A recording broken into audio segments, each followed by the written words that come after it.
Yo, yo, yo! We're back! Andito na naman tayo sa ating YouTube channel at gagawa na naman tayo ng isang requested poster making.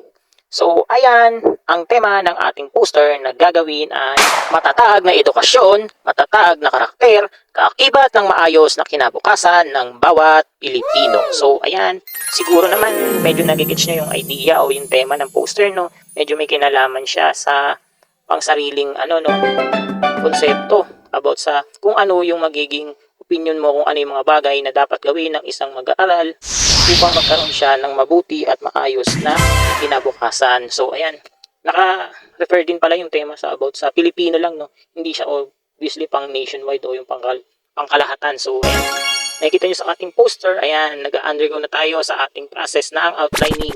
Bali yung sketching yan is mabilisan lang. Bali ito yung pagpapakahulugan ko, no, dun sa tema. Bali in advance ko na, no, nasa future idea na yung ginawa kong poster, no. Bali yung poster na to is tumutukoy na dun sa pinaka magiging bunga nung pagkakaroon ng matatag na edukasyon, no. So ayan, i-explain na natin ba yung mga nakalagay dito sa ating poster, yung mga detail at mga karakter na nilagay natin o yung mga symbolism na ginamit natin. So kung gusto niyo umpisahan na natin, wait lang. Bali itong poster team na ito ni-request lang din naman para sa atin.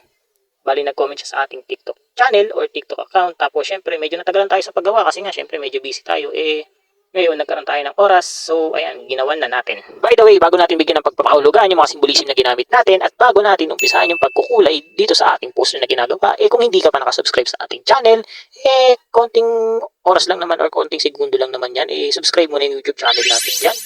Kung gusto mo rin medyo mag-comment ka na din at hit mo yung like para medyo kumalat yung ating mga video at marami pa tayong matulungan na gustong matuto kung paano gumawa ng mga poster making tulad ng mga ganitong ginagawa natin sa ating channel. At yun lang, maraming salamat. So tutuloy na tayo sa ating ginagawa. Isa sa pinaka magandang susi para makakuha ng maayos na trabaho at magkaroon ng maayos na kinabukasan para sa magiging pamilya o sa bubuuin mong pamilya is ang magkaroon ng maayos na edukasyon at makapagtapos ng pag-aaral. So napaka-importante nito lalo na sa mga kabataan ngayon, lalo na pumuputok yung issue about sa diskarte o sa diploma. Lalo na ngayon, importanteng malaman na napaka-importante ng pagkakaroon ng diploma. Isa sa mainit na talakayan ngayon ang topic na ito dahil sa napakaraming umusbong ng mga encouraging speaker at nagtuturo na isa sa importante ang pagkakaroon ng diskarte at ito ang naging reason kung bakit umangat sila sa buhay lalo na sa panahon ngayon, especially yung mga vloggers at mga content creators. Pero kung susumahin, pwede mo itong pagsabayin, pwede mong gawin pareho at ito ang magiging daan para mas lalong mapaunlad mo at magkaroon ka ng maayos na kinabukasan kasi hindi naman pwedeng puro diskarte lang at wala kang knowledge o kaalaman. Kasi ganun din mag-aaral ka din, need mo rin mag-aral para syempre hindi ka naman magmukhang mangmang kung puro diskarte lang. Same sa pagkakaroon ng diploma, syempre oo nga nakapagtapos ka nga, kaso hindi mo naman siya nagamit sa tama. So syempre need mo pa rin ng diskarte. Sa totoo lang habang nag-aaral ka, isa rin yan sa ang pagkakaroon ng diskarte para makapagtapos ka. Lalo na yung, especially, bibigyan kita ng example, yung mga estudyante ng umopya. Ayan, o di ba diskarte rin yun? Diskarte yung pangumopya nila para makapasa sila, para makapagbigay sila ng tamang sagot kapag once na exam, o di ba sa mga assignment. Siyempre, para makagain sila ng mataas na marka. Yun, diskarte na yun. Diskarte na yun agad. O di ba? So, kailangan talaga pagsabayin mo o kailangan mayroon kang pareho, no? Para makaangat ka at makaahon ka sa hirap ng buhay. Hindi pwedeng isa lang. So, ayun, balik na tayo sa poster na ginagawa natin. Bigyan na natin ng pagpapakahulugan yung mga simbolong nilagay natin. So, dun nga sa bandang baba, makikita nyo na may mga gear na akong nilagay o may mga gear tayong dinrawing kasi ito ay sumisimbolo sa pagiging masipag at matyaga ng isang mag-aaral, no, ng isang kabataan upang makapag-aral siya at makapagtapos para sa kanyang maayos na kinabukasan. Simbolo yan ng pagiging hardworking at pagiging creative. Tandaan yan na yung mga gear na yan.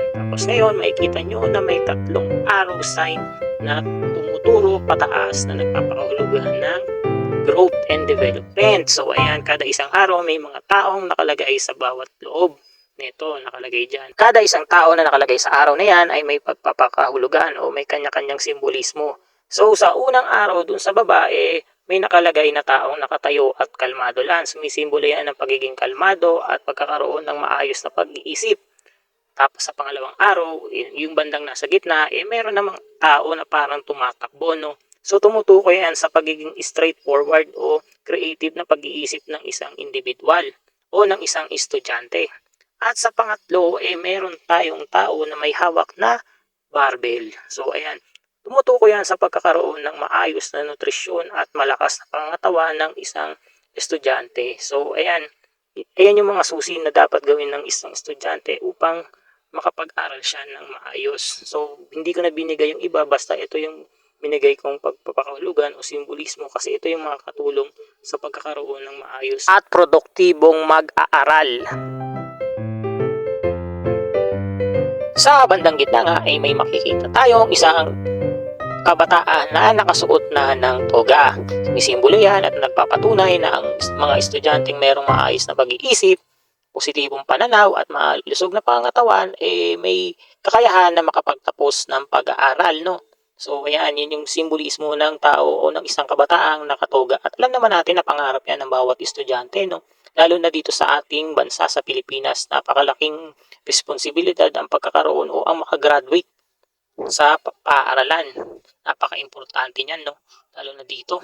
So ayan, sa bandang taas, by the way nga pala, nag-start na rin pala tayo dito magkulay, no? Pasensya na at ngayon ko lang nabanggit, no?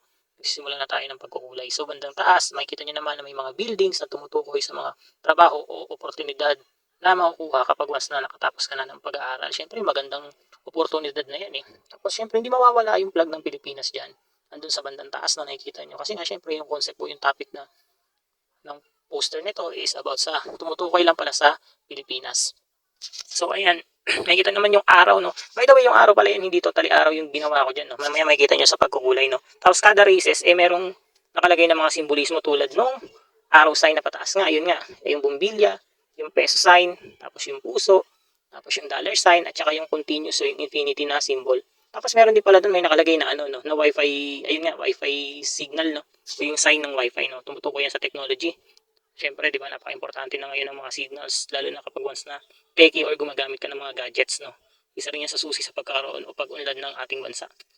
So, ayan, yung bumbilya sa knowledge, yung peso, at saka yung dollar sign about sa luxury o yung sa growth o yung sa yaman ng isang tao. Tapos yung puso about sa family, sa love, affections, ayan. Tapos yung, siyempre, yung araw nga, tumutukoy sa pag-growth ng sarili mo, sa abilidad mo. Tapos yung infinity, yung continuous na ginagawa mo para syempre o yung daily routines mo, lalo na tatrabaho ka na, may pamilya ka na, may family ka. So ayan, ano yung mga continuous na ginagawa mo at mga ways mo kung paano mo na-improve ang iyong sarili. So ayan, kita nyo naman yung pagkukulay natin ay ginamit natin ay light kasi positive nga yung tema at yung topic na ginagawa natin ng poster. Bumasi kayo lagi sa tema, kung ano yung mga kulay na gagamitin nyo. Tamang paggamit lang o tamang pagpili lang ng mga kulay na gagamitin. Okay yan, magpapaganda nyo yung poster kahit napakasimple lang ng ginagawa nyo. Mas magandang once na nakita pa lang ng judge yung poster mo is maa-attract na siya, especially sa mga kulay or color blending or color combination na ginamit mo at mas malaki ang tsansa na manalo ka. So ayun lang, tapos na ang poster na ginagawa natin at eto na ang resulta.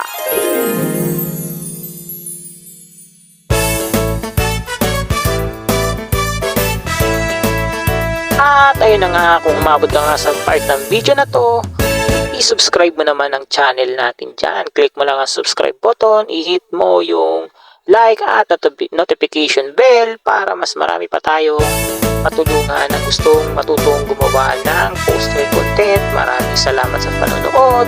Thank you and God bless!